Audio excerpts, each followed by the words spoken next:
Goeiedag almal, baie dankie dat jy luister na hierdie oordenking. Jy weet, op die berg Karmel het Elia aan die hele volk bewys dat afgode presies is wat dit is, afgode. Allerhande offers en uitgebreide seremonies word uitgedink bloot om hul afgode se aandag te trek. Maar dit het nooit gewerk nie, want daardie gode is nie werklik nie, hulle is bloot afgode. Elia het hierdie valse hoop en gelowe beklemtoon toe die profete van Baal op die berg Karmel bespot het.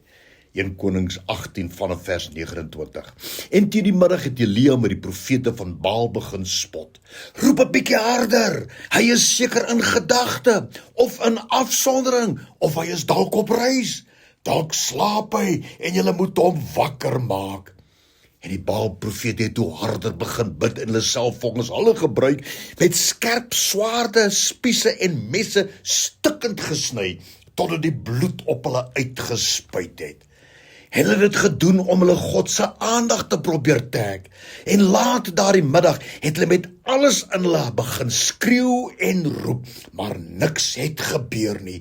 Daar was geen stem en daar was niemand wat hulle geantwoord het nie. Jy weet, een ding is verseker, die Here onse God is nie so nie. Hy hoor ons, hy sien ons en hy antwoord ons.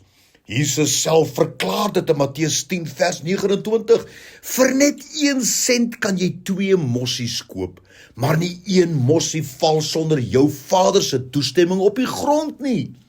Maar Jesus gaan verder in hierdie gedeelte en hy sê vir ons hoe lief God ons het en selfs dat die Here God bekommerd is oor ons. Matteus 10 vanaf vers 30. Julle is vir God baie belangriker as baie mossies.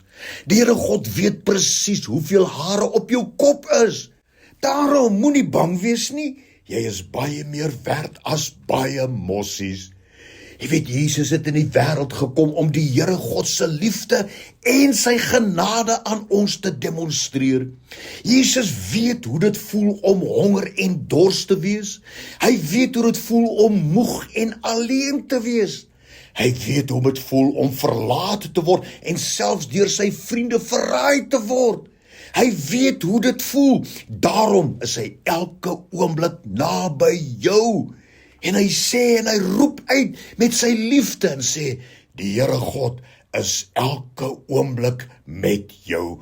Dankie daarvoor, Here.